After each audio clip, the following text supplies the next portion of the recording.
Señores, muy buenas noches. Vamos a dar inicio a la conferencia de contratos internacionales sobre el curso de broker internacional que manejamos. Mi nombre es Luis Enrique Méndez y los acompañaré esta hora con el tema que nos corresponde. Por favor, me van confirmando si es que escuchan bien, si es que está el audio, se escucha bien, si es que la mando también para que ustedes puedan tenerla. Entonces me van avisando si es que todo conforme, por favor. Si el equipo de Camex me va pasando las consultas de Facebook, también las vamos a ir colocando al final de la presentación. Bien, a ver, a saludar a algunos nada más que están conectados. Andrés, Ani, Carlos, Edith, Edwin, Farideh, Yamir, José, Juan Namuche, Mariel, Mario Vargas, Onofre, Ronald, Steven, Abigail, Daniel y bueno, los que nos acompañan directamente desde las redes sociales donde estamos transmitiendo. Bien, la presentación se las estoy mandando directamente para que las tengan y puedan descargarla y puedan tener todo el material sobre la presentación y en Facebook también, si me ayudan a compartirla. Listo, señores, vamos al inicio. El tema de contratos internacionales hoy tiene mayor relevancia por la coyuntura que nos encontramos en el COVID. Estos contratos internacionales, como ustedes sabrán, han habido muchos problemas con las logísticas internacionales y esto obviamente ocasionado por la pandemia que entra dentro de una categoría de fuerza mayor. Entonces, en los contratos internacionales se activa una cláusula de fuerza mayor, que es esta cláusula que impide el cumplimiento de un contrato por causas ajenas. No es un tema de dolo, no es un tema de estafa, es un problema que todos conocemos y ahí se aplican las legislaciones sobre eximir directamente los riesgos de las operaciones debido a esta causa mayor que se puede generar. Entonces, en los contratos internacionales, esa es una coyuntura en la que actualmente nos encontramos y lo que queremos es averiguar un poco más sobre el alcance que tienen los contratos. Entonces, algo que les tengo que entregar a los brokers internacionales y los que también son estudiantes en este curso es el paquete de herramientas digitales, porque nosotros estamos en una coyuntura en la cual todos los agentes internacionales nos encontramos trabajando en casa y tenemos que buscar instrumentos para poder tener el tema de la operatividad. A pesar de que estamos directamente trabajando en casa, debemos tener un instrumento, un pack de herramientas para poder trabajar y seguir operando con los clientes. Recuerden que las operaciones internacionales no han parado, el mundo se sigue moviendo en términos del comercio internacional y básicamente lo que se está viendo acá es en la coyuntura cómo nosotros podemos maximizar el esfuerzo. Entonces, normalmente nosotros requerimos sistemas de gestión o sistemas de comunicación con los clientes. Estos son los CRMs. Las páginas web y los carritos de compra también son importantes conocerlo. Esto al menos son temas que se ven directamente en el Perú. El manejo de ferias internacionales, si bien es cierto, antes recurríamos a una feria internacional presencial, ahora se está optando por las ferias virtuales. Pero también en las ferias internacionales, en los portales, se encuentra directamente la información de los exhibitors o los expositores, que son las empresas que participan y sigue siendo una fuente rica para poder encontrar a compradores y proveedores para lo que nosotros queremos articular. Asimismo, base de datos de compradores, donde también vemos las herramientas para ver el volumen de transacciones. Ese es un sistema tipo Panjiva. Y el sistema de contratos internacionales que ustedes van a tener se les va a dar directamente a través de esta página que estamos colocando aquí, que es una página web donde ustedes pueden descargar esos contratos internacionales. Nosotros en el tema de negociación, se recomienda directamente trabajar con plataformas tipo Zoom que nos permitan una constante comunicación tanto con los exportadores como los importadores, y eso lo vamos a trabajar a través de distintas herramientas. La más, digamos, simple, económica y masiva de usar es esta herramienta Zoom, pero existen otras en el mercado. Telefonías IP, porque ahora también tenemos que seguir comunicándonos internacionalmente, un teléfono IP, números IP o telefonía internacional, que también se trabajan a través de este tipo de mensajerías. Y un modelo de contrato de compra-venta internacional de la Cámara de Comercio Internacional, que ahí también lo estamos colocando directamente. Entonces, esto es básicamente el pack de herramientas, es uno de los packs de herramientas que nosotros le vamos a dar para que ustedes puedan conocer el entorno en el que nos vamos a situar. Ahora, cuando nosotros vamos a reconocer la contratación internacional, recuerden de que en comercio internacional existen más de 50 contratos internacionales que hay en este tema de hacer operaciones internacionales, y un agente comercial o un broker internacional debe conocer muy bien todos los modelos de contratos, porque nosotros intermediamos con el conocimiento, a diferencia de un exportador que su principal fortaleza es su producto y un comprador su principal fortaleza es su canal de distribución. Nosotros, los agentes comerciales, no tenemos ni el producto, no somos dueños del producto, ni somos dueños del canal de comercialización, pero sí somos dueños de la información y del conocimiento. Esa es nuestra principal característica. Entonces, si alguien debe conocer mejor el tema de contratación, medios de pago, medios de financiamiento, Incoterms, negociación, somos nosotros.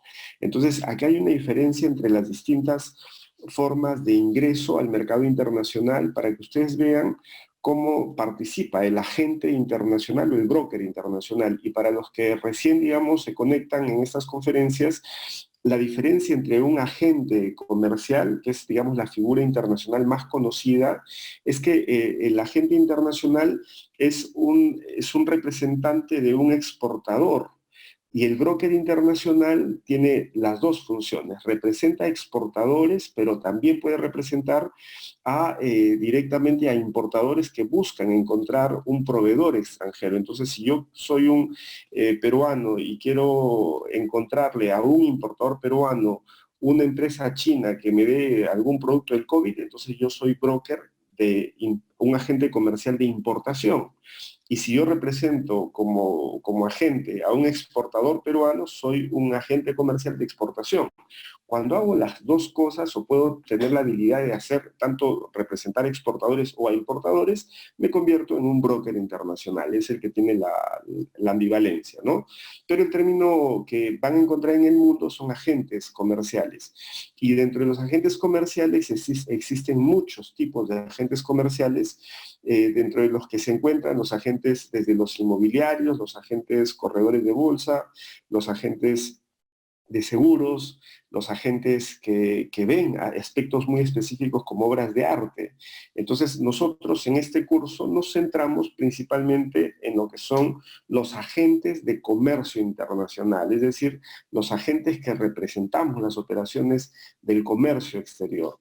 Entonces, en ese contexto de ser agentes de comercio internacional, nosotros nos distinguimos de los distribuidores, porque el exportador peruano puede elegir trabajar con distintas formas de ingreso a un mercado internacional. Una de ellas es contratarnos a nosotros para representarlos, pero también pueden hacer uso de un distribuidor, también pueden hacer creación de una empresa local, como existen empresas exportadoras que crean su filial, o pueden hacer venta directa por su página web, o pueden hacer ellos mismos contactar a sus compradores y llegan de forma directa. Comprar una empresa local es dable, o sea, ese tema de hacer inversión y adquirir una empresa, o hacer mi modelo a través de licencias comerciales. ¿Qué cosa es una licencia? Yo voy a alquilar mi marca, puedo alquilar mi know-how, o puedo alquilar directamente mi comercialización. Pero si junto a esos alquileres, tendría el concepto de una franquicia, que la franquicia es un alquiler, pero ya no de una marca o de un know-how o de un modelo de distribución, sino justamente amarra esos alquileres y empaqueto un modelo de negocio que voy a intentar replicar en el exterior. Entonces, esa sería la franquicia o una empresa conjunta que puede ser una joint venture 50-50 o una alianza estratégica con aporte de capital, que es otro modelo cuando los porcentajes no son 50-50. Entonces, todas estas formas en las que el exportador puede salir directamente están relacionadas a las contrataciones internacionales solamente en lo que se refiere a contratos de colaboración. Acá no estoy viendo todos los contratos que existen, solamente estamos hablando de los contratos de colaboración empresarial que pueden existir para que yo pueda salir al mercado internacional. Y aquí vemos las diferentes ventajas, digamos, o los diferentes niveles en los que tenemos que trabajar, ¿no? Y aquí, en este punto en el que estamos viendo contratación internacional, como verán, en todos los modelos, excepto la venta directa, se requiere un acuerdo jurídico, llámese un contrato internacional. Entonces vamos a revisar esos contratos internacionales.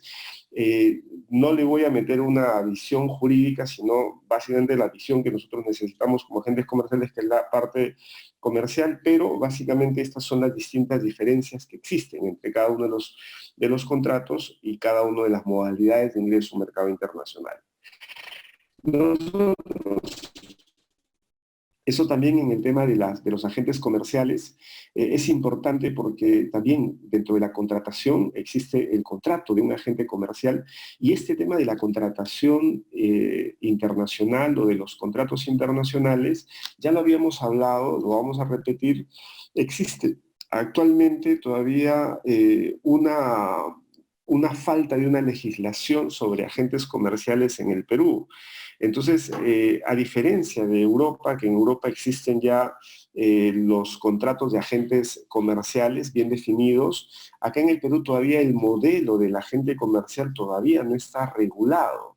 Entonces, acá hay mucha confusión, ¿no? Por eso es que acá a veces al agente comercial como que lo están llamando comisionista, ¿no? Hay una diferencia entre un agente comercial y un comisionista. Entonces, ¿qué cosa es un comisionista? Es alguien que va y te dice, tengo un negocio, si lo quieres tomar en paz una comisión, y si no, no, como alguien que te puede vender quizá un departamento y tiene la oportunidad, conoce a alguien y gana una comisión, es un comisionista. Un comisionista, la diferencia entre un agente comercial y un comisionista, para que nosotros no nos llamen comisionistas, es que nosotros sí cumplimos una labor y somos más estables, es decir, no trabajamos tanto por oportunidad, sino nuestro trabajo es constante. Y eso hace de que nosotros tengamos quizá hasta un trabajo que puede ser incluso mucho más fuerte o más rígido que lo que tuviera una persona que solamente se presenta por la oportunidad y luego desaparece.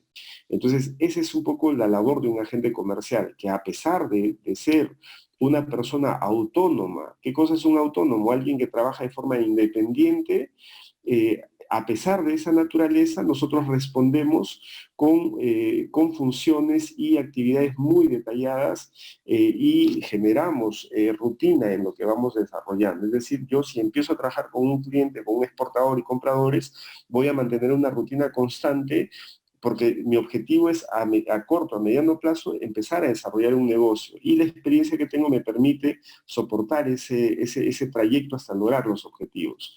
Entonces, cuando hacemos un checklist para seleccionar un agente comercial, que es lo que haría alguien que quiere trabajar con ustedes, o si ustedes son empresarios y quieren seleccionar un agente comercial, primero tienen que conocer el alcance de la actuación del agente comercial y dentro del contrato se delimita porque los agentes comerciales no somos expertos en todo, somos especialistas. O sea, una de las cosas que nos distingue es nuestro fuerte conocimiento del comercio internacional y de la negociación, pero nos especializamos en un sector específico. Si trabajamos agroindustria, somos agroindustria. Si trabajamos químicos, somos químicos. Si trabajamos minerales, somos minerales.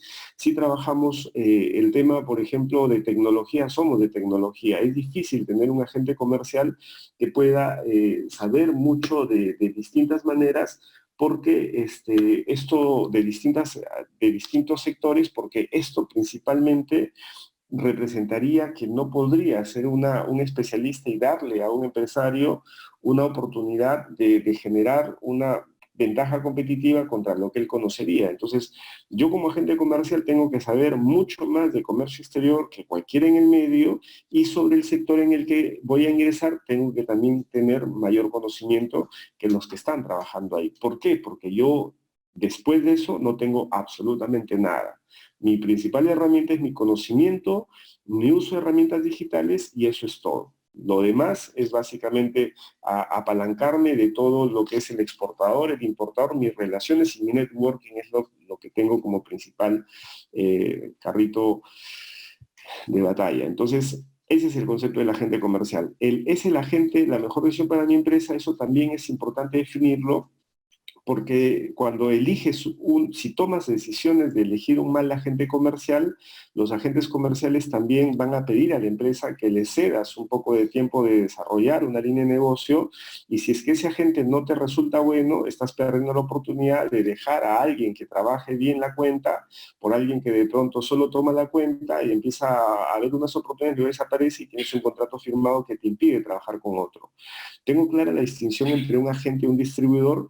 Nótese que la diferencia entre un agente y un distribuidor es que nosotros solamente vamos a intermediar una operación sin tener contacto con la mercancía, mientras que el distribuidor directamente recibe la mercancía y la va a distribuir. Es decir, él sí tiene un contacto directo con el producto y él lo transmite. Nosotros lo que transmitimos es el contacto. Yo tengo el exportador, tengo el importador, yo los conecto y hago que hagan una relación comercial. El distribuidor recibe el producto y lo distribuye. Hay una diferencia entre el tratamiento físico del producto y el conocimiento del mercado.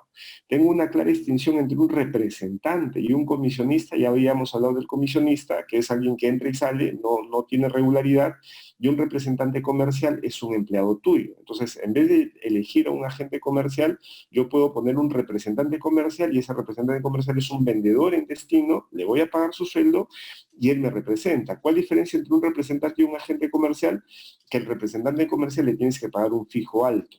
Al agente comercial le pagas un fijo pequeñito o no le pagas fijo, y básicamente su retribución es en función a las comisiones por colocación o por premios.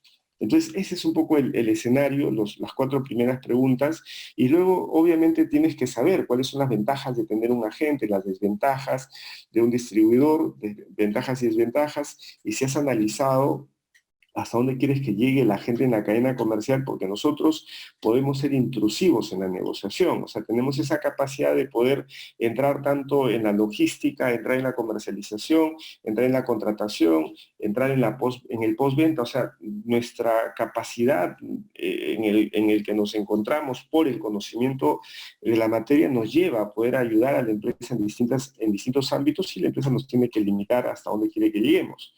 ¿Ok? Entonces, vamos a ver hasta dónde nosotros negociamos los servicios que tiene la prestación de la gente, si puedo interpretarlo técnicamente, debo conocer la gente técnica, debe conocer la gente que tiene financiación, tener la gente, trae la negociación, deseo que la gente cubra un territorio completo, un área determinada. Esto es importante porque, por ejemplo, si yo contrato a un agente en Estados Unidos para que me represente si soy exportador, los agentes es muy difícil que te vayan a trabajar todo el país, porque ese agente tendría que desplazarse o tener cartera. Entonces, cuando voy a elegir un agente, le pregunto cuál es el ámbito en el cual tú trabajas. Y me puede decir una ciudad o me puede decir un estado. Quizá me dice, oye, yo trabajo bien en Miami, que es una ciudad, o me dice, no, yo trabajo bien en Florida, que es todo un estado. Pero es difícil que diga, yo trabajo en todo Estados Unidos, porque tendría que cubrir más de 50 estados y eso es muy complicado para una persona. Entonces, eso es lo que tengo que definir, el alcance, porque yo puedo trabajar en distintos territorios con distintos agentes. ¿Ok? El agente puede también tener subagentes, eso también tienen que definirlo, porque a veces yo, por ejemplo, soy un agente que representa un exportador, y cuando estoy haciendo mi rutina de buscar a los compradores, puedo encontrarme un agente comercial en destino que representa al comprador. Entonces, tenemos un problema, ¿no? O sea, yo quiero llegar al importador de forma directa y el agente quiere llegar al exportador de forma directa. Entonces nos encontramos, luego decimos, bueno, ¿qué hacemos? Parece que nuestras dos cuentas tienen algo en común, entonces compartamos comisión y hagamos el trabajo a medias. Entonces ahí se puede trabajar el agente con los subagentes, pero tiene que estar definido si es que se acepta o no se acepta esa figura. Entonces con eso ya vamos entendiendo el rol del agente comercial. Entonces ahí sobre eso ya viene el término de la negociación del contrato. Entonces lo que voy a establecer en el punto 14 es, vamos a hacer una prueba antes de cerrar el contrato para ver cómo funciona, a ver si nos entendemos, ver los caracteres de cada uno, o ya de frente nos vamos a firmar el contrato. Dice, tengo claro si me interesa cederle a la gente la exclusividad de mi producto, porque también es como, el agente comercial puede ser como un agente de ventas cuando tú quieres vender tu departamento y viene alguien y te dice, yo voy a vender tu departamento, voy a ser tu agente inmobiliario. Y te digo, ok, bien, vas a ser mi agente inmobiliario. Entonces, y otro me dice, ya, yo voy a ser tu agente inmobiliario, pero yo quiero la exclusividad. Yo no quiero que trabajes con ningún otro, solo conmigo. Entonces, ¿en base a qué yo digo, voy a trabajar con un agente de exclusividad o voy a trabajar con un agente sin exclusividad?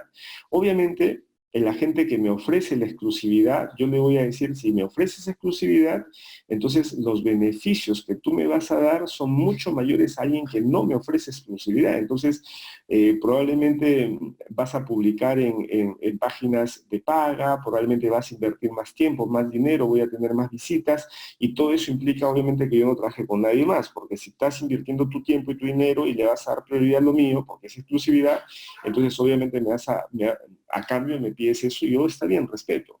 Pero si yo veo que en el camino la exclusividad no me representa un beneficio porque me trata como si fuera cualquier cuenta y ni siquiera me reporta, ni siquiera veo que vienen clientes a visitarme, entonces hasta esa cláusula se puede fijar dentro de la estructura del contrato y decir que la exclusividad está asociada a estos términos mínimos. Si no se cumple, se pierde la exclusividad.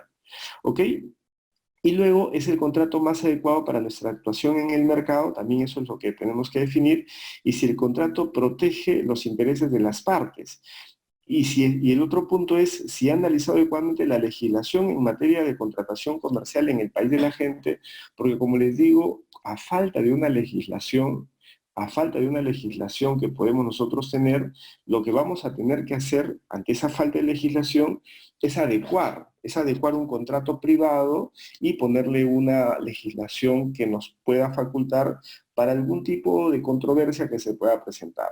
Entonces, ahí es donde entramos con un modelo de contrato que vamos a nosotros a tomar basado en el modelo de contrato de la Cámara de Comercio Internacional, y eso es lo que vamos a usar como un modelo de contrato que presentaríamos entre el exportador y el importador. ¿Ok? Entonces, eso básicamente es. Acá hay otros puntos adicionales que siempre es importante tanto que el empresario que va a contratar a la gente conozca, como nosotros, para poder saber en qué escenario estamos participando en la contratación. Bien, dicho eso, vamos a entrar al tema de contratos internacionales y para eso voy a irme aquí a mi canastilla de herramientas y vamos a colocar sistemas de contratos internacionales, porque aquí lo que voy a mostrarles es cómo ustedes pueden obtener esos 52 o 53 contratos que les he mencionado, se encuentran aquí. Entonces, aquí se encuentra el modelo de contrato de compra-venta internacional detallado. Acá se encuentran los modelos de contratos de colaboración mercantil, que esto es lo que justamente acabamos de hablar. Los modelos de contratos de unión internacional de empresa, que puede ser joint venture, los modelos de contratos de transacción internacional, financiación internacional, avales y garantías, transporte internacional, seguro de transporte y seguros de créditos a las exportaciones. Entonces, aquí tienen ustedes muchos tipos de contratos, que es lo que el empresario tiene que verse, digamos, se ven envueltos en esos contratos cuando se hace una operación. En el tema de colaboración mercantil entramos y en el agente analizado, donde vimos al principio estas modalidades que son de colaboración empresarial, todos esos decían que era necesario un acuerdo jurídico y ese acuerdo jurídico se encuentra aquí. Entonces, aquí tienes, por ejemplo, el modelo de acuerdo de agencia comercial, que es el que estamos estudiando, de distribución exclusiva. Hay otros modelos como el PGBack, el modelo de representación comercial y el modelo de confidencialidad en la transmisión de informaciones, que también es importante. Entonces, en el modelo de agencia internacional o de agente comercial, que es el que nosotros estamos analizando, esa figura del agente comercial, aquí tenemos este modelo de contrato que básicamente nos da la idea de cómo es un modelo de un contrato de agente internacional. Entonces, habiendo visto esta información, por ejemplo, es un modelo basado en un contrato español, pero este modelo de contrato también toma las cláusulas de la Cámara de Comercio Internacional. Entonces, no podemos tomar el contrato al pie de la letra. Estos contratos se tienen que estudiar, se tienen que actualizar, se tienen que poner en el contexto de la legislación peruana y se firman. Pero, digamos, el cuerpo del contrato es un cuerpo que sí trabajamos de forma estandarizada cuando hacemos operaciones de agentes comerciales a nivel de distintos países. Entonces, acá está el principal y aquí está el agente. ¿Quién es el principal? El principal en este caso es el exportador, porque esa es la empresa a la cual tú vas a representar. Y es la empresa que va a ¿Y quién es la gente? Después, el agente internacional, el bloque de actividades de comercialización. ¿Qué es lo que van a manifestar? Acá el objeto del contrato, ¿no? ¿Qué vamos a hacer? Entonces vamos a hacer un objeto de contrato que puede ser instalación, mantenimiento, repuestos, fabricación. Entonces acá pongo yo el objeto del contrato, que es lo que voy a comercializar. Voy a hacer el tema de la comercialización de productos agroexportadores. Voy a ser representante para la comercialización de productos de ropas de bebé, etc. Entonces, aquí colocan esos manifiestos y luego se define el objeto del contrato. Aquí definimos qué es lo que vamos a hacer, cuál va a ser, digamos, el alcance en el tema de la negociación. La independencia de la gente es un tema importantísimo, porque aquí algo que se tiene que tomar en cuenta es que la gente comercial o el broker no tiene digamos, si es que algo sale mal en la operación internacional, el agente comercial no tiene, digamos, una responsabilidad legal en la operación. Fíjense en lo que les digo. Entonces, cuando nosotros hacemos un contrato de agente comercial, los agentes comerciales no tenemos una responsabilidad legal. Y ustedes me dicen, a ver, un momentito. Entonces, el exportador conoce al importador debido a que la gente los contacta. Y su trabajo de la gente justamente es comisionar sobre este tema de conseguirle al exportador un comprador y yo gano una comisión por ello. Pero tú me dices ahora que a pesar de que yo soy el que ha ocasionado que esto se lleve a cabo, yo no tengo ninguna responsabilidad si el importador, digamos, estafa al exportador no pagándole o que el exportador estafe al importador mandándole un producto. Entonces, yo les digo eso y es verdad, o sea, los agentes comerciales no tenemos una responsabilidad legal. Fíjense, o sea, yo los contacto a los dos y si algo pasa, yo me lavo las manos y me voy. Y alguien mira, pero Enrique, ¿cómo es posible eso? Por una razón sencilla, porque recuerda que el agente comercial contacta al exportador y al importador, pero el contrato de compra-venta internacional lo van a firmar tanto el exportador como el importador. Y el agente comercial no firme ese contrato. Entonces es como que yo te diga, yo les ofrezco hacer negocio, pero son ustedes los que toman la decisión de aceptar el riesgo del negocio.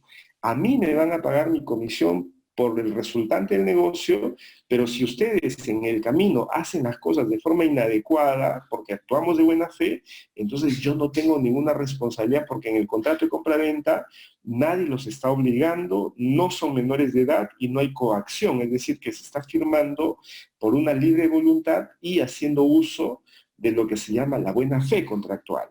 Entonces, bajo esos principios, yo como agente digo, los presenté, pero si algo pasa en la operación, yo no no hice nada, no pasó nada, no es conmigo, ustedes resuelvan su problema, a mí ni me busquen.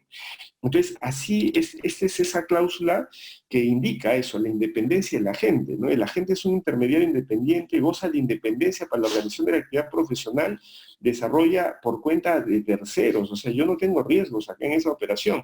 Entonces alguien me dice, pero Enrique, si es así, los agentes comerciales pueden, sin hacer uso de una buena, digamos, pericia, sin hacer uso de una buena, eh, digamos, experiencia, se pueden meter a presentar a compradores de forma muy novata y pueden ocasionar problemas en el comercio internacional. Sí, o sea, yo hoy día, y eso lo veo todos los días, existe mucha gente improvisada que va y visita a exportadores que en realidad en las provincias del Perú hay muchos exportadores que no tienen conocimientos sobre comercio internacional y viene alguien y dice, bueno, yo sí hablo inglés o hago esto, que otro. Entonces, ellos los representan, pero a veces los agentes no creo que trabajen de mala fe, pero yo creo que sí trabajan con poca formación. Entonces, esa formación que no tienen los llevan a infringir algunas normas, los llevan a correr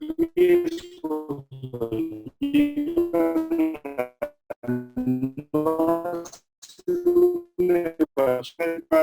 y cometen un así en alguien que luego viene de una manera profesional porque obviamente han tenido unas malas experiencias. Entonces, ese concepto de la gente hoy día, ¿cómo se regula? Ahí viene el tema de cómo regulamos ese tema, y la idea acá es que se trabaja ya con certificaciones o se trabaja con temas de tener directamente una institución que va a regular este tipo de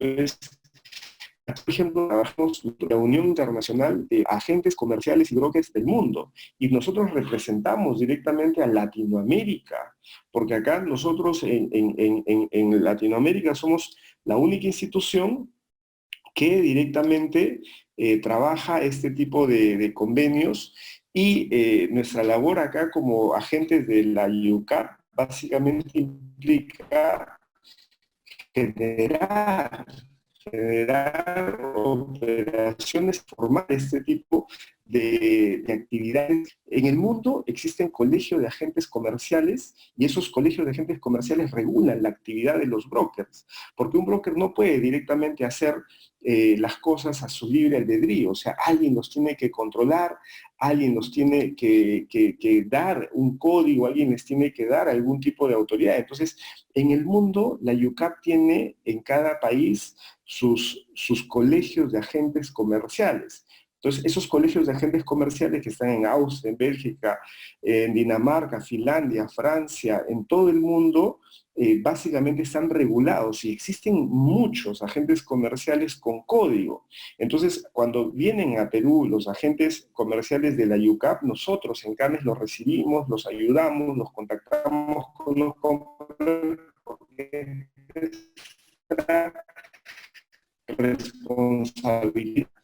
Así como nosotros hacemos ese trabajo, entonces también esa misma exterior. Entonces nosotros sí tenemos una acreditación para poder darle a un agente comercial peruano la formación, que básicamente es esta formación de broker, porque es una formación técnica que tienen que saber, y en función a esa formación ellos se acreditan.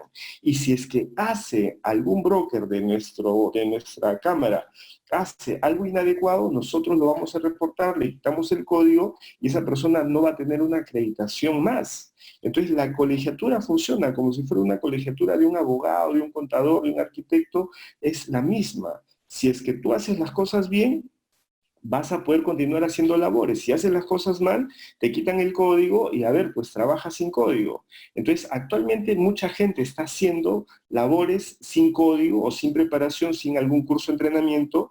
Eso pueden hacerlo porque hay una libre competencia.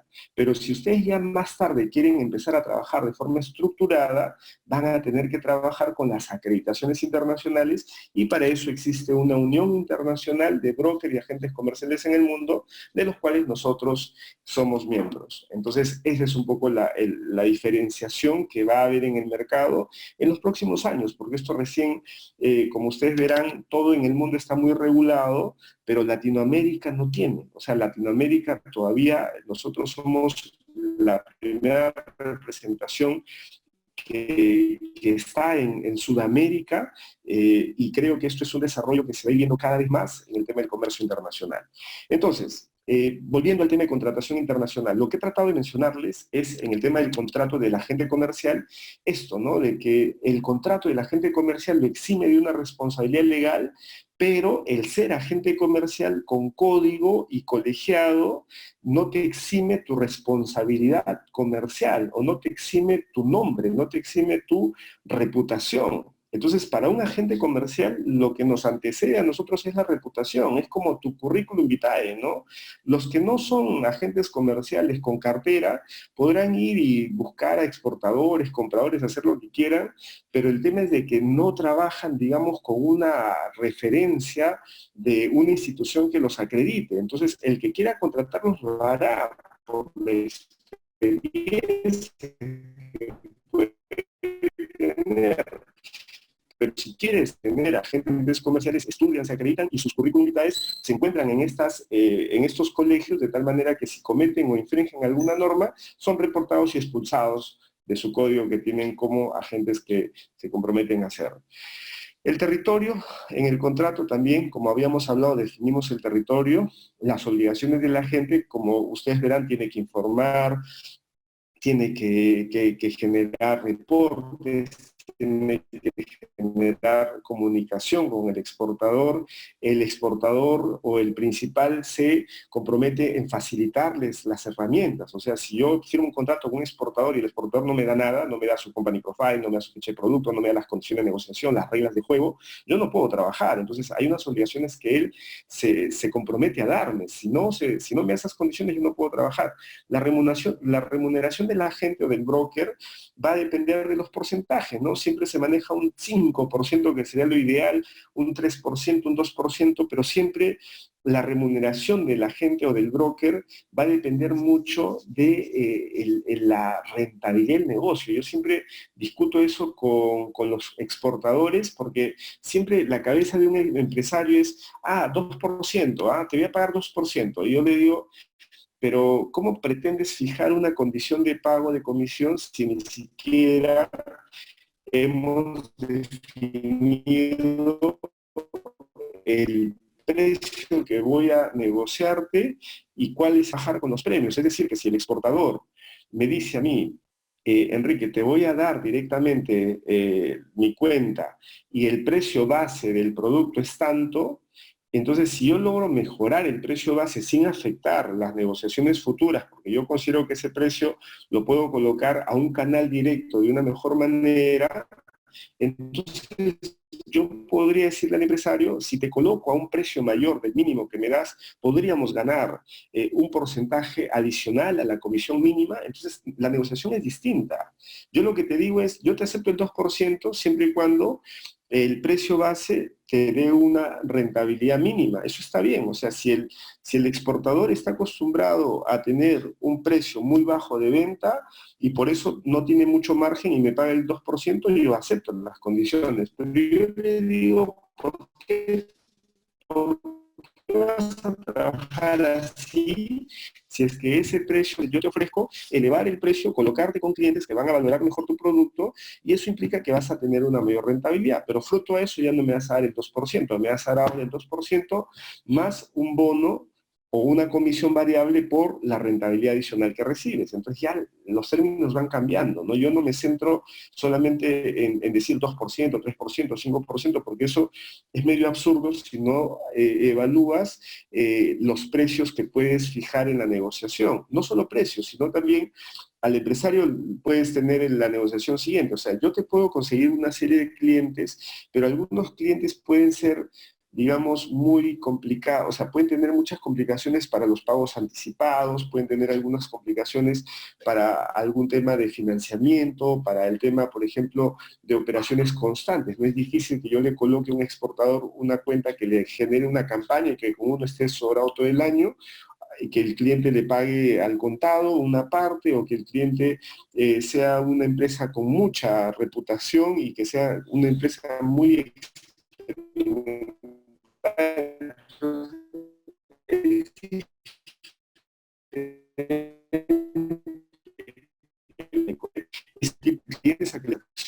entonces, ese tema se evalúa en la remuneración de la gente. Entonces, no es esto tan frío de decir 2, 3, 4, 5%. Esto necesita un poco de negociación para poder hacerle entender al empresario que existen otras variables al momento de definir el precio. Y lo mismo hacemos cuando generamos el precio con la empresa. Cuando ya yo soy el agente y voy a negociar con el importador, los mismos criterios. El importador a veces me dice, yo quiero pagar tanto. Yo le digo, oye, si ni siquiera has visto mi producto, mi calidad, mi certificación, lo que te ofrezco, no me pongas un precio spot, porque en comercio exterior, la mayoría de productos que vamos a trabajar los agentes no son commodities. Entonces, ¿qué cosa es un commodity? Un commodity es un producto que tiene un precio fijado en la bolsa. Entonces, si es que esos productos commodities tienen un precio fijado, entonces yo no tengo más que hacer. Ahí sí acepto el 2% porque ya es un precio de lista. Pero si no son productos que siguen precios en función del tipo de comprador que consigo, el tipo de mercado, ventana exportadora, ahí sí hay una, digamos, expectativa de generar algún tipo de ganancia adicional. Bien, la forma de pago de comisiones también es importante porque desde mi punto de vista, lo ideal es que el agente comercial reciba las comisiones de acuerdo a la forma de pago que tiene con el exportador con el importador. Y eso para reducir también nuestro riesgo de que nos paguen la comisión. Es decir, que si es que tú cierras un contrato y le van a depositar 30 anticipo y el 70 al buen arribo, entonces, ¿cómo te va a pagar a ti la comisión? Yo pido que ni bien le hagan la transferencia el importador al exportador, en ese momento que recibe el dinero y él liquida sus gastos, me liquide el 30% de la comisión. Y cuando reciba el 70% de la comisión restante al buen arribo, me liquide el 70%. En el momento. Y ustedes me dicen, oye, pero ¿por qué no le das días a la empresa, semanas a la empresa? Porque las empresas licúan sus gastos. Esto quiere decir de que la empresa, si no le cobra en ese momento, la empresa probablemente asuma otras responsabilidades y luego se le dificulte de pagar, porque yo soy como una especie de vendedor que dependo mucho del ingreso de la operación. Yo no quiero que licúen el ingreso de esa operación para otros gastos corrientes que tiene el empresario. Entonces, son maneras en las que tenemos que fijar el pago de las comisiones. Eso también es negociable. La totalidad del contrato, la duración y terminación, o sea, los contratos de agenciamiento usualmente se manejan con términos de 1 año mínimo. ¿Y eso por qué razón? Porque algún empresario puede pensar, por ejemplo, que te va a pagar a ti solamente la comisión de la primera vez que se exporta. Entonces es como decirte, tú le consigues una cuenta a un exportador, se cierra el negocio, la operación sale, pero de esa operación van a haber todo el año. O sea, cada mes va a haber una operación durante el año, por lo menos hay un contrato firmado y hay un año de operativa. Entonces el exportador dice, oye, no, yo he fijado contigo que te voy a pagar la comisión de una sola vez, nada más, porque acá ya una vez que ya te pago tu comisión, ya yo ya me quedo con el cliente y yo me encargo. Eso no es así. ¿Y por qué razón? Porque la primera operación en comercio internacional es la más complicada. La primera operación es la que a nosotros nos va a costar más, y ese famoso concepto que por favor estudien, léanlo, que se llaman los benditos costos de transacción. Los costos de transacción es el setup, es setapear un cliente, es empezar a trabajar con un cliente y conocer a ese cliente, es conocer si es que ese comprador, ese exportador, a qué nivel está en negociación, y tengo que yo setapearlo, tengo que yo nivelarlos a ambos, agarrar la confianza, la operativa, conocer sus agentes de carga, sus agentes de aduana, los contratos, si son muy formales, son muy informales, si son muy acelerados, si son muy exigentes, si son muy desconfiantes. Todas esas idas y vueltas pueden representar 50 comunicaciones, pueden representar 30 llamadas, y te genera una fuerte demanda de tiempo. Entonces, cuando se hace la primera exportación, es la parte más complicada, y luego el resto son más sencillas, porque ya una vez que nos conocemos, ya corre la operación. Entonces nosotros defendemos porque el generar la cuenta, el haberle hecho la negociación y hacer la primera exportación es lo más duro. Entonces, lo recomendable es fijar un contrato mínimo por un año. Algunos lo manejan por 2 años y ese es el contrato internacional que tú firmas con el exportador. Si el exportador dice, no, yo solo voy a firmar por una primera operación, tú le dices, bueno, señor, búsquese otro agente y ahí están las condiciones cuando se anime. Pero yo no voy a trabajar para que le dé un cliente luego de haberme matado 1 o 2 meses para ganar una comisión de, no sé, pues $200 o $300. Eso no es dable. Entonces, y obviamente acá viene un reto del agente comercial, que si bien es cierto, el exportador es tu contratante. O sea, tú cuando tienes como agente, tú firmas el contrato con el exportador, pero si lo ven bien, en realidad de quien depende que la operación salga no es del exportador, sino es del comprador. Entonces, al momento en el que tú contactas como agente comercial al comprador, ese comprador te escucha, te atiende y reconoce tu habilidad. Entonces, el comprador muchas veces toma la confianza con el agente comercial porque cuando quiere hablar con el exportador, tiene mucha barrera. ¿Qué barreras? De que los usos y costumbres en la negociación internacional, el conocimiento de todo lo que implica la normativa, contratación, medios de pago, a veces los exportadores no tienen esa capacidad. Si no, no nos necesitarían. Si un exportador fuera hábil en eso, nosotros no tendríamos espacio para poder existir como agentes. Nosotros, como les decía, ofrecemos conocimiento. Entonces, ante esa situación, ¿qué es lo que sucede? Que nosotros básicamente en este interín le damos confianza al importador porque somos profesionales, porque nosotros no nos vamos a estafar, porque antes que nada está nuestro apellido, está la institución en la que representamos y el comprador confía en lo que nosotros le damos y en realidad nosotros como agentes tenemos que seleccionar bien y filtrar bien a nuestro comprador y a nuestro exportador. No estoy trabajando con una empresa que va a estafar y tampoco el comprador lo he filtrado y no es alguien que tiene deudas, no es alguien que está quebrado, no es alguien que no tiene experiencia comprando. Basado en eso, el importador me mira, me dice, ok, sí, está bien, mándame las cotizaciones, le mando todo, negocio con él directamente y luego me dice, ok, listo, voy a tomar la decisión y voy a tomar tu cuenta.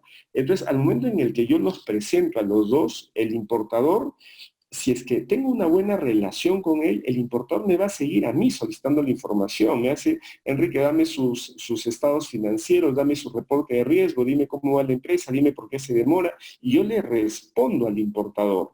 Inclusive, el agente comercial puede entrar en algún momento en algún problema, digamos, en la comunicación, porque si el exportador de pronto no tiene un producto adecuado que tú conoces, porque como tú estás en la operativa, también tú ves lo que él está embarcando, lo que él está produciendo, tú visitas el campo, sabes lo que está sacando, la calidad que está teniendo, si ves que de pronto no tiene la calidad adecuada, entonces tú hablas con el importador y le dices, ¿sabes qué? En este momento yo no te puedo garantizar esta operación porque la calidad no está saliendo como esperamos. Entonces el importador dice, ok, paramos la mano y el exportador, que es el que te paga, probablemente si es que su intención no es ética o no es adecuada, te va a querer matar porque va a decir, oye, ¿cómo es posible que tú me cierres la posibilidad de un contrato? Y no está mal, porque la idea es que tú tienes que garantizar que esto salga bien y por el bien de ambos, ¿no? Porque finalmente el acelerarnos y llevar una operación mal hecha al final lo va a perjudicar a largo plazo al exportador, pero él en el corto plazo no lo va a entender, él lo que va a ver es una oportunidad fallida en una negociación. Entonces, cuando haces eso como agente, de sacrificar tu comisión para poder mantener la relación con el comprador, haces de que el comprador tenga mucha digamos, se refleje mucho el afianzamiento contigo como agente comercial. Entonces, los importadores llegan a un momento cuando ya te conocen bien y saben que pueden confiar contigo, en que tú los representas independientemente tú trabajes con este exportador o con cualquier otro. Entonces, ya tú eres agente comercial, pero tú tienes un comprador que no te va a pagar. ¿Ah? El comprador solamente te va a decir, búscame un proveedor y yo cierro el contrato contigo, porque yo sé que tú vas a garantizarme un exportador que sea adecuado para lo que yo necesito. Entonces, es ahí donde ya los agentes comerciales empiezan a formar cartera de compradores. Y esa cartera de compradores es lo más valioso cuando tú te vas a acercar a un exportador y dices, yo tengo ya los compradores filtrados, confían en mí, así que Si quieres negociar con esta cuenta, tienes que pasar por mí para poder cerrar el negocio. Entonces, ese es un poco el tema de la duración del contrato. Entonces, basado en eso, si es que tu relación con el importador es muy fuerte, muy rígida, déjame decirte que el contrato dirá que la duración es un año, pero después que termine el año, el exportador dice, listo, ya terminé el año, ahora sí ya me puedo deshacer de la gente porque prácticamente la primera operación se pulió, hizo todo bien y luego lo demás ha sido meramente operativo y las transacciones se van dando ya casi automáticamente y yo prácticamente sigo pagándole la comisión a la gente cuando ya el trabajo no es tan fuerte. Entonces el exportador dirá, ahora sí te voy a quitar el contrato y voy a hablar con el comprador directamente y el comprador le va a responder al exportador, no, ya acabó el contrato, pero renuévale, porque yo a este agente lo tengo, no solamente es tu representante, sino este agente es mi veedor. Entonces él independientemente a que yo no le pague, él ve si es que lo que estás haciendo me conviene o no me conviene. Entonces es así, al final nos terminamos convirtiendo en un veedor, en una verificadora del importador, que somos útiles para el tema del comercio internacional. Entonces ese es el concepto del agenciamiento. Cuando, cuando existe algún problema, alguna controversia, estas son las causas de resolución, ¿no? Acá hay que ver qué es lo que, qué es lo que sucede si es que ambos deciden salirse del contrato. Acá puede haber, por ejemplo, ambas partes pueden resolver unilateralmente el contrato cuando hay incumplimiento parcial, es decir, si yo soy agente comercial y veo que el exportador incumple las condiciones del contrato, que es entregarme de forma oportuna la información, yo lo que hago es sencillamente resuelvo el contrato por incumplimiento. Y pasa lo mismo con él, ¿no? Él supuestamente dentro de las funciones que yo tengo es pasar la información oportuna, no sabe que estoy trabajando y yo como agente nunca le respondo los correos, nunca le mando un informe, nunca le presento una cuenta, entonces ya pasaron 2 meses, entonces yo digo, ¿sabes qué? Te mando un correo diciendo, resolvemos el contrato por incumplimiento. Entonces son causas de resolución. La legislación aplicable, esto también es importante, y ahora con este tema del coronavirus más aún, porque aquí pueden existir problemas de fuerza mayor. Entonces acá la idea es aplicar, cuál va a ser la legislación que vamos a aplicar para poder trabajar este tema. Entonces, para lo no previsto en este contrato se atenderá debido a la legislación civil y mercantil aplicable en la ley de contrato de agencia. Y la competencia, acá podemos nosotros definir si nos vamos a un juez o hacemos el tema del arbitraje, ¿no? Que también es una posible de este tipo de contratos. Entonces, así es como leemos un contrato de agenciamiento comercial. Este básicamente es el modelo que, como ustedes verán, luego se adecúa a la legislación peruana. Un abogado lo puede adecuar en función al Código Civil peruano y directamente con ese contrato ya un agente puede trabajar. Obviamente, cuando tú trabajas esto, lo estás trabajando en el Perú, porque estamos representando a un exportador peruano, y si vas a ser un agente de importación, igual representas a un importador y le vas a buscar su proveedor. Entonces, este es el modelo de contrato que te ayudaría a hacer eso. Entonces, cuando nosotros vemos los tipos de contratos, hemos visto en esta página que los contratos existen de distintas maneras. Acá tenemos el contrato de agencia, el contrato de distribución exclusiva, el contrato de piggyback, representación comercial, y existen como 52 contratos, que es lo que hemos hablado, ¿no? Dentro de los distintos tipos, Unión Internacional de Empresas, contratos también que tienen que ver con el tema de la joint venture, contratos de joint venture industrial, joint venture comercial, agrupación de empresas, que puede ser europeas, etcétera. Entonces, eso son, pero un contrato importante en el comercio internacional es el contrato de compra-venta internacional. Y este contrato de compra-venta internacional es la madre, si quieres ver, de los contratos, ¿no? Este contrato que está acá, el de compra-venta internacional, básicamente tiene esta conformación. Entonces, este es un contrato de compra-venta internacional que, como ustedes ven, tiene una diferencia entre los otros contratos que ustedes normalmente han visto. Porque los contratos que hemos visto, por ejemplo, en el de agente comercial, si ustedes lo ven, es así, ¿no? O sea, es un contrato que tiene así, está redactado como el típico contrato que siempre vas viendo, pero esto es un contrato también. ¿Cuál es la diferencia entre este contrato y el otro? Que este contrato es, digamos, está hecho como por módulos que están definidos, es decir, acá no te puedes olvidar de nada porque tienes que llenar todos los campos para que esto pueda proceder. Entonces es como un checklist en realidad. Y este contrato está basado en las cláusulas de la Cámara de Comercio Internacional. Por eso es que International Chamber of Commerce, tienes tú acá el modelo del contrato internacional de esta, basado en la Cámara de Comercio Internacional. ¿Y por qué basado en la Cámara de Comercio Internacional? Porque al final los términos que se están aceptando, estos son términos de la Cámara de Comercio Internacional. Entonces, cuando tú digamos, estás evocando a esta institución, a la Cámara de Comercio Internacional, también estás aceptando estos términos. Y es como el tema del Incoterm, ¿no? Una vez que tú pones Incoterm, FCA o FOB 2000, estás aceptando todo lo que es Incoterm contempla, que es un contrato también. Entonces, acá está toda la legislación detallada, que es lo que primero tienes que leer antes de firmar un contrato, porque a eso te vas a regir. Y muchos empresarios firman el contrato y cuando tienen el problema recién ven lo que han firmado, ¿no? Entonces es algo que tienes que evitar. Entonces acá aparece el exportador peruano y el comprador peruano. Como les había mencionado, acá no hay el agente, el broker no aparece. Acá el contrato es entre el exportador y el comprador. Y aquí directamente están las firmas de ambos, que ahora se maneja firma digital, el lugar y la fecha. Estos contratos pueden ser, no necesitan ser legalizados, si quieres trabajarlo así no necesita ser legalizado. Obviamente si lo legalizas, lo consularizas, lo mandas ya a través de firma consular y todo lo demás, eso puede tener mayor fuerza, ¿no? Legal. Obviamente en función al tamaño de lo que se esté firmando también se tomarán las medidas legales necesarias, pero los contratos también pueden ser digitales y enviados por correo electrónico y es válido lo que se está firmando y eso también es motivo para un futuro litigio si escribiera. Entonces, la firma, el lugar, la fecha, la descripción de los bienes que se van a vender, la moneda, el monto en números y en letras, el Incoterm que se va a usar, y esto tú lo puedes variar si lo quieres en Incoterm 2000, Incoterm 2010, Incoterm 2020. Y acá hay que tomar en cuenta algo, ¿eh? Hay mucha confusión a veces con algunos estudiantes, porque me dicen, profesor, ya no debe colocar Incoterm 2000 porque ya hay ahorita Incoterm 2020. Lo que tienen que saber es que los Incoterms no caducan. Los Incoterms se van adaptando directamente a los nuevos requerimientos tecnológicos o nuevos requerimientos contractuales por el cambio que existe, pero no hacen que el Incoterm anterior pierda su vigencia. Entonces, a mí me gusta usar Incoterm 2000, me siento cómodo usando Incoterm 2000, me gusta Incoterm 2010 algunas cosas, en algún término por ahí que lo uso excepcionalmente, pero me siento bien usando Incoterm 2000.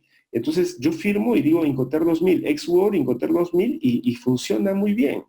O puedo usar un DDU, Incoterm 2000, que ya ese DDU, digamos, es un Incoterm que 2010 no está. Entonces, podría usar los Incoterms y eso no implica que vaya necesariamente a usar la nueva norma. Es como que alguien te diga, salió el Office 2020 y ahora ya no te sirve el Office 2018. No, sí te sirve, o sea, y es más, a algunas personas las últimas versiones no nos gusta tanto porque el upgrade no es tan adecuado, todavía es una digamos, es una versión demo que todavía no está bien probada, tiene parches, entonces no, yo prefiero quedarme con mi versión anterior hasta que la nueva versión agarre fuerza y vea que algo efectivamente lo necesito como para pasarme ahí.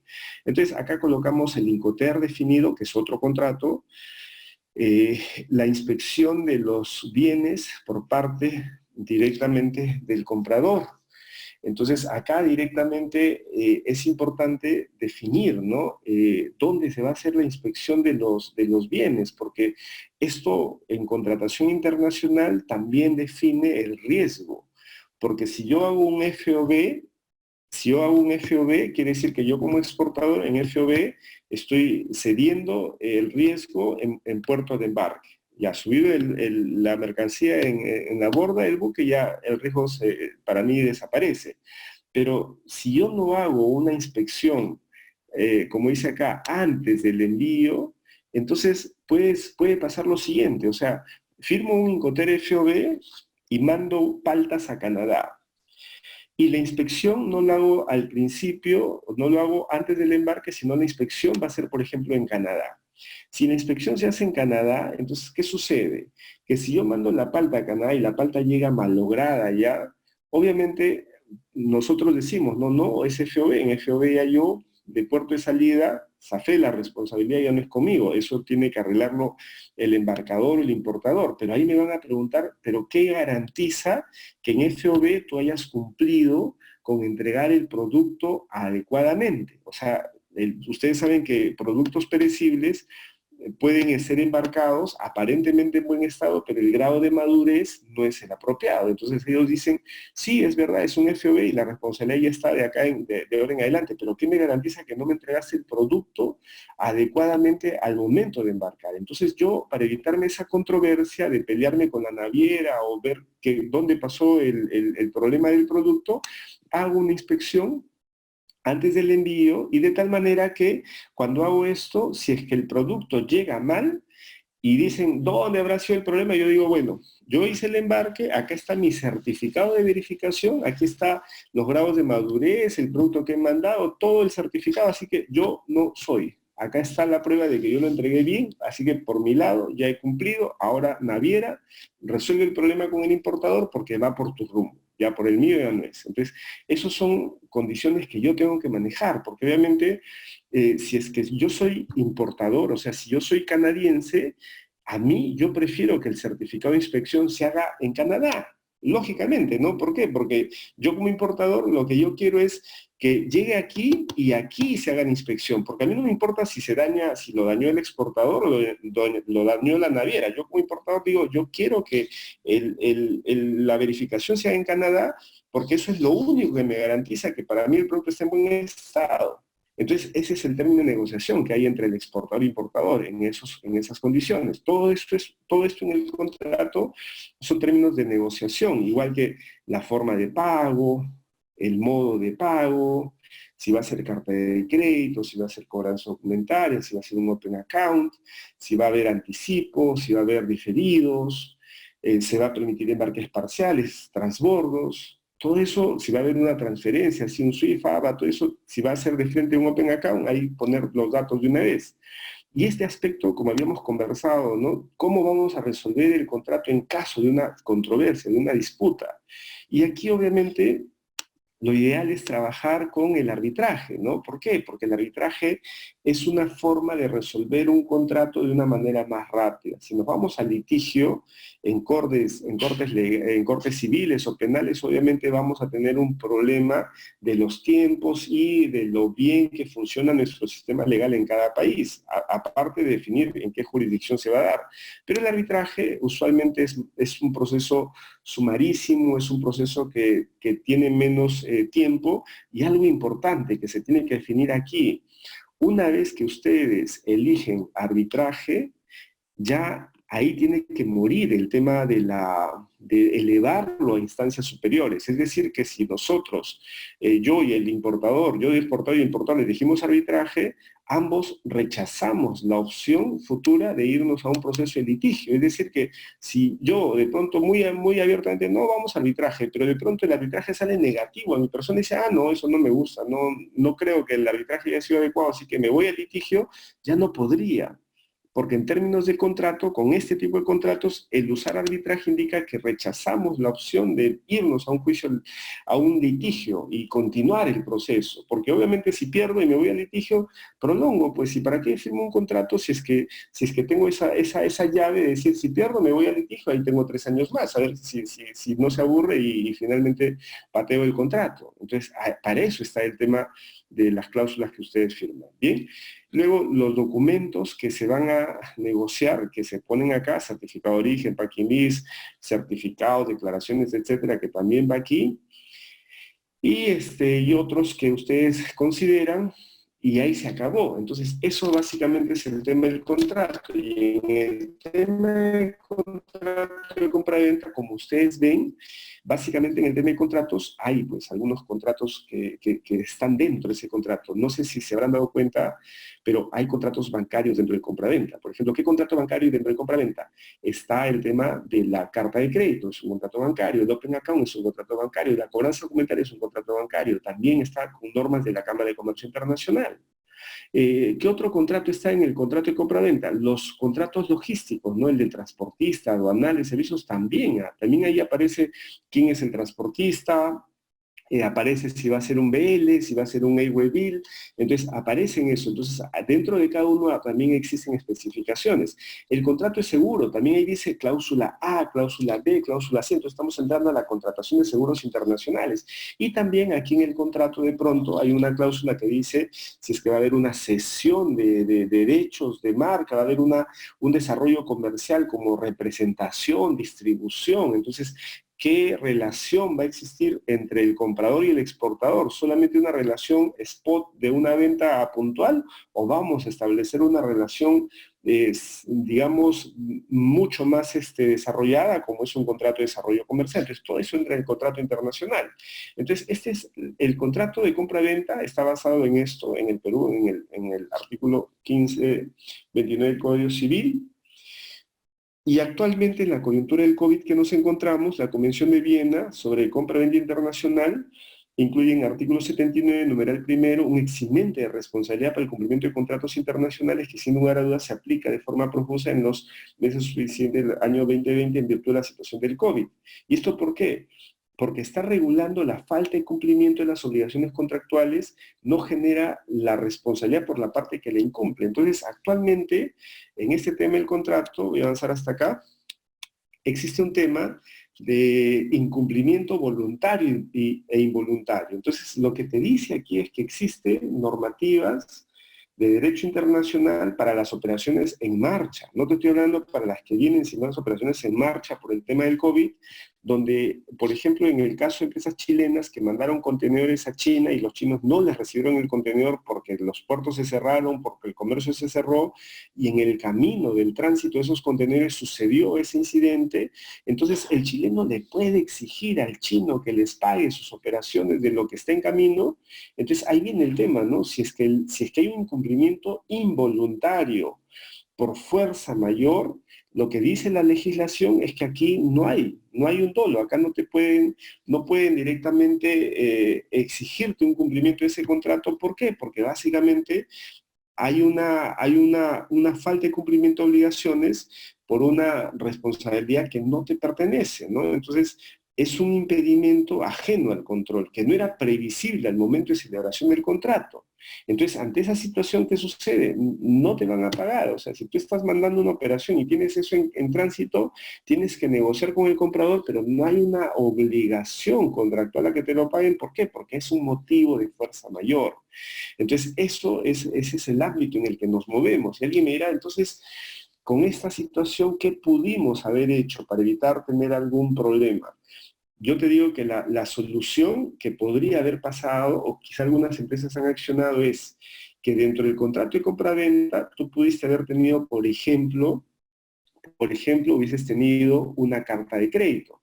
La carta de crédito, independientemente al tema de fuerza mayor, es un contrato privado entre el exportador y el importador y el banco, y el contrato de la carta de crédito es irrevocable. Entonces, si es que había una carta de crédito donde la carta de crédito decía que contra presentación de documentos, o sea, yo como exportador presento documentos al banco, y el banco directamente y el importador, las condiciones que ha solicitado se cumplen, contra presentación de documento el banco paga, independientemente a que este problema de la pandemia continúe y esa mercancía se quede con problemas de entrada al comprador. El banco no puede hacer absolutamente nada porque ese es un contrato adicional. O también lo que pudo haber hecho es tener un seguro de impago, ¿no? Hay cláusulas de seguro de impago como SECREX o COFACE, que tú contratas un seguro de impago, entonces son como hay el seguro de riesgo de la mercancía, hay seguros para temas no sé, pues incendios, seguros de vida, etcétera. Hay varias pólizas de seguro, existen también seguros de impago. Entonces, con esos seguros, algunas empresas probablemente han podido recuperar algo de dinero y evitar los problemas de la COVID que han habido actualmente. Pero esto de aquí exime las responsabilidades por fuerza mayor. Esto no es dolo, esto es fuerza mayor. ¿Ok? Pasamos esto, ya saben que estos son los principios de los contratos internacionales, esta es la base de los contratos internacionales, ya hemos hablado. Las cláusulas miren todo lo que nosotros acabamos de ver, ¿no? Todo esto es lo que hemos visto en el contrato. En la forma práctica hemos detallado cada una de esas cláusulas para que vean cómo se maneja. Estas son las partes, contratantes, objetos, precio, forma de pago, garantía, mercado objetivo, resolución y otros asuntos, y este es lo que nosotros actualmente nos enfrentamos, ¿no? Porque si fuera un incumplimiento voluntario, dolo o culpa, ahí sí, si es dolo o culpa y lo mostramos, vamos a arbitraje o vamos a un contencioso, ¿no? Entonces, ahí la sanción es ejecución, resolución, reducción de precios, eso es lo que se maneja directamente. Bien, señores, terminamos aquí. Este es el momento para poder responderle algunas preguntas que tuvieran. Si es que hay algunas preguntas, por favor, les respondo brevemente. Así que, por favor, si es que hay preguntas en el Facebook o directamente por los alumnos, me van indicando. A ver, vamos a ver si es que todo en orden. A ver, José menciona, ¿no? ¿Elegimos el arbitraje de la ICC o hay otra mejor? José, en el tema de arbitraje existe, o sea, los arbitrajes internacionales, pues tú, pues claro, tener el arbitraje en la Cámara de Comercio Internacional, pero también los arbitrajes internacionales se pueden manejar por las cámaras de comercio locales, es decir, la Cámara de Comercio de Lima tiene arbitraje internacional, la Cámara de Comercio de Costa Rica tiene arbitraje internacional, entonces en función al acuerdo que llegues con el importador, tú puedes elegir un centro de arbitraje que puede ser una cámara de comercio de alguno de los países miembros del contrato o un país que sea, digamos, que no tenga ninguna injerencia en la resolución de este contrato internacional. Si quieres encontrar una forma de resolver este tema del contrato de una manera más barata, ¿no? Mariel Álvarez, ¿existe la posibilidad de enviarnos el contrato en español? Todos los contratos lo hemos sacado de la página. Ahí está en esa página que ahí te ha pasado la presentación, en los links está el Word del contrato de agente comercial. El Incoterm 2020, Mario, ya hablamos el tema de Incoterm 2020, que son versiones que existen igual que el del 2010 y 2000, se van perfeccionando, son contratos internacionales también, pero digamos, no hacen que las versiones anteriores dejen de ser funcionales. Y Farideh Valdivieso, ¿no sería mejor usar Incoterm más actualizado? Ya les expliqué a Farideh de que el más actualizado no significa que sea mejor. Eso, quítense la idea de que en Incoterm más actualizado mejor. Para algunos sectores y algunas industrias puede que sea mejor, pero recuerda que los Incoterms no solamente es un acto en el cual yo elijo el Incoterm, sino que se negocia con el comprador. Y los compradores usualmente van a escoger el Incoterm con el que se encuentran más familiarizados. Tienes que editar el documento, condiciones correcto, José, hay que editar el documento con condiciones, Incoterm cláusulas, sí, o sea, lo ideal cuando ustedes trabajan con las plantillas que se les dan, estas plantillas que se les dan, no hagan el copy-paste y peguen tal cual y lo manden, sino lo ideal es que tengan el servicio de un abogado, alguien que te pueda pulir la parte legal, sobre todo las específicas, porque esto lo haces una sola vez con un servicio de un abogado y en función de eso ya tienes tu contrato, digamos, con las cláusulas que tú necesitas tener o resguardar y de esa manera ya trabajas en adelante. Elegimos el arbitraje en la Corte ICC o hay otra mejor, ya lo vimos. ¿Cómo conseguir los contratos? Ya están en los links que se les ha dado. ¿Cómo puedo validar que si la firma un contrato internacional en otro país está autorizado para hacerlo? Ya que ideal es que firme el representante legal. Eso de acá lo vemos. Lo de las firmas del contrato directamente se ven a través de algunas centrales de riesgo. O sea, podríamos, por ejemplo, tomar esto directamente de Hoovers, o sea, podríamos hacer esta búsqueda del representante autorizado en central de riesgo, o le pide la ficha del empresa o la sacas directamente de Hoovers o Dun & Bradstreet y ahí vas a tener la firma autorizada de quién es el representante. O sea, es algo que yo tengo que averiguar. Y eso es lo que me va a dar a mí la garantía de que estoy firmando con el representante legal. ¿Ok? ¿Cómo firmamos un contrato entre ausentes? Eh, las firmas digitales ahorita existen y como habíamos hablado, los contratos pueden ser escritos, pueden ser verbales, los contratos pueden hacerse de distintas maneras. La idea es probar que el contrato ambas partes lo hayan recibido. Entonces el tema de la validación de correos electrónicos también es una forma. Eh, Luis Andrés Chiroque, necesariamente hay que ir bajo lo que rige la OMC o se puede solucionar internamente entre el exportador e importador. Eso es una buena pregunta, Luis Andrés, porque en realidad recuerda de que los contratos privados, como su nombre lo dice, son contratos donde nosotros, es decir, el exportador e importador son los que definen las reglas de juego.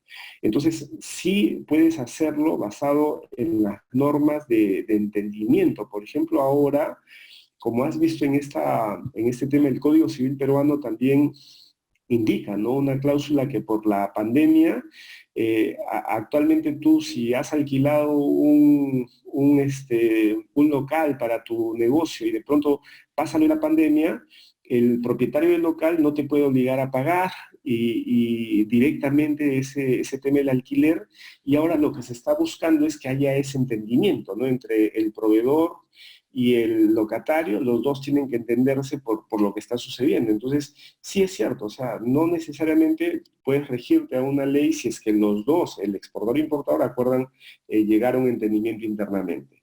Juan Namuche, ¿se puede firmar un contrato internacional con un país no miembro de la OMC y si hay una controversia, cuál es la solución? Sí, es correcto, puedes firmar un contrato con un país no miembro de la OMC, pero obviamente digamos, la legislación o los parámetros que obligan a los países firmantes de la OMC no las podrías aplicar, pero sí, por ejemplo, existen otro tipo de normativas internacionales que tú puedes hacer valer, o si no, definen privadamente entre las partes, como hemos hablado anteriormente, en el caso de Luis Andrés, se hacen cláusulas de entendimiento de las partes contratantes, ¿no? Se exportador-importador y definen un arbitraje en tal sala y ya está. O sea, ya la ley que se aplica es directamente el arbitraje en caso de discrepancia. ¿Ok? ¿Un correo, un email puede considerarse un contrato? Sí puede considerarse un contrato. Alonso Rafael, si un principal nos encomienda la venta a nivel internacional de sus máquinas usadas que se utilizaron en la producción, ¿qué tiempo recomienda la duración del contrato? Eh, como les digo, o sea, en estos aspectos, lo ideal, los agentes comerciales nos movemos con contratos anuales porque nos toma tiempo. Es como los que hacen un contrato de distribución exclusiva, por ejemplo, si yo, por ejemplo, voy a representar a un empresario chino y el empresario chino le digo, oye, chino, voy a ser tu distribuidor exclusivo, los distribuidores piden por lo menos 3 años de contrato para distribución, porque claro, yo voy a trabajarle la marca, tengo que hacer un montón de trabajo marketing acá, y no es justo, pues que pase un año y ya le deje la marca posicionada y el chino luego mira, ok, se acabó el contrato de distribución, ahora yo entro directamente. Entonces, dependiendo de la cantidad de recursos que se invierten, se fija el tema del tiempo necesario para que tú puedas hacer valer el costo que implica realizar las gestiones con el principal. ¿Cómo hacer un mail vinculante en el litigio? Existe ahora, José, lo que se llama la auditoría de los servidores de correos, incluso cuando tú mandas la comunicación, no es solamente mandarle el mail y decir ya, yo ya le mandé el mail y yo doy por entendido que el contrato se ha firmado. No, tú mandas la comunicación, el contrato con tu firma digital y tú esperas que de la otra parte te manden la firma, el contrato con la firma de ellos. Entonces, la vuelta de la comunicación a tu servidor de correos da pie a de que ya se hizo el acto. Entonces ya la evidencia es básicamente el correo en el que tú le mandas y el correo que recibes. Pero ojo, tampoco no tengan cuidado en eso, no es que tú le mandes el correo y nunca te respondan nada y pues yo ya doy por entendido que el contrato se hizo, ¿no? Tiene que haber el ida y vuelta para garantizar que el correo haya llegado y haya regresado por la misma vía. Eso lo puedes probar luego. Buenas noches, yo quiero comprar una máquina formadora de cobertura. ¿Cuál sería la forma más segura de comprarla? Esto de acá ya está, esto no tiene que ver con el tema de contratación, eso sencillamente es elegir un proveedor y hacer una compra directa, no tiene que ver con el tema de la contratación, digamos, de agente, pero sí, por ejemplo, si tú quieres hacer la compra de una máquina, tú puedes, en función al precio, ¿no? Porque, por ejemplo, cuando se compran productos de China, no se hace tanto contrato, ¿ah? En el tema chino, los chinos no hacen contrato, es una orden de compra, tú pides la máquina, las especificaciones, firmas, te mandan las especificaciones técnicas, tú las aceptas, pagas y te viene el producto. Y ahí dentro de eso está todo el tema de garantías que se puede gestionar.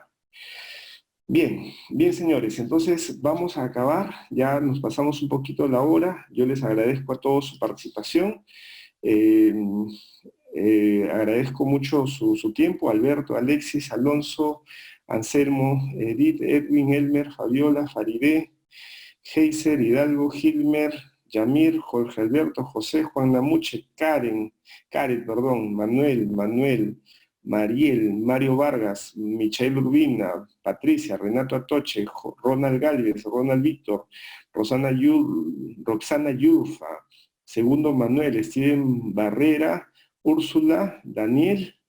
Muchísimas gracias por su atención. Muchos alumnos del curso de broker, les agradezco su presencia y la idea es seguir actualizando los materiales que nosotros trabajamos, ¿ok? Por favor, la presentación es suya. Ayúdennos a poder seguir avanzando en este tema de capacitación. Terminen el curso para sacar su acreditación como agentes comerciales y empecemos a crear una comunidad que le demos un vuelco a esta situación. Muchísimas gracias por su tiempo y seguimos en contacto en otra oportunidad. Nos vemos el próximo sábado. Para los que están siguiendo la secuencia, todos los sábados tenemos 8 webinars. Muchas gracias, nos vemos.